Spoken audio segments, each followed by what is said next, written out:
सागर श्रीपती जाधव, माजी सरपंच, ग्रामपंचायत येवती, तालुका करवीर, जिल्हा कोल्हापूर। मी आई अंबाबाईची चरणी आज दंडवत घालत आहे की पुन्हा एकदा मुख्यमंत्री एकनाथजी शिंदे साहेबच विराजमान व्हावेत, असे एक माझ्या वतीनं संपूर्ण तमाम महाराष्ट्रातल्या जनतेची तसेच लाडक्या बहिणींची इच्छा आहे की एकनाथजी शिंदे साहेबच आणि एकनाथजी शिंदे साहेबांचा चेहरा म्हणूनच निवडणुकीला महायुती सामोरे गेल्याने त्याचंच यश एवढे जे 200 पार जे आकडा जे झाला त्याचं एकमेव श्रेय जर असेल तर एकनाथजी शिंदे साहेब आहेत।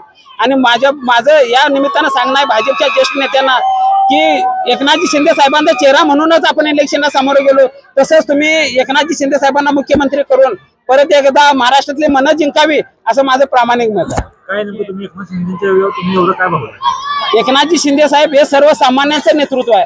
सर्वसामान्य आजपर्यंतच्या इतिहासात वर्षाची दारं कुणाला उघडी नव्हती, मुख्यमंत्री कधी कुणाला भेटत सुद्धा नव्हते। आजपर्यंतच्या इतिहासात एकनाथजी शिंदे साहेब सर्वसामान्य माणसांच्यात मिसळून काम करतात।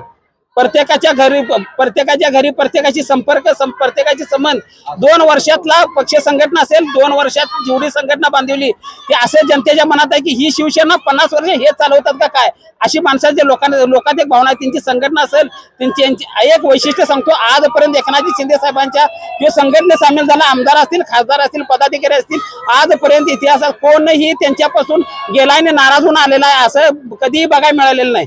त्यामुळे त्यांची संघटना बांधणी असेल, महाराष्ट्राच्या जनतेच्या मनातले विकास कामं असतील, एकमेव श्रेय जर असेल ते एकनाथजी शिंदे साहेब आहेत आणि त्यांनाच मुख्यमंत्री करावा असं तमाम लाडक्या बहिणींची भावना आहे, तसेच तमाम महाराष्ट्रातल्या जनतेची भावना आहे।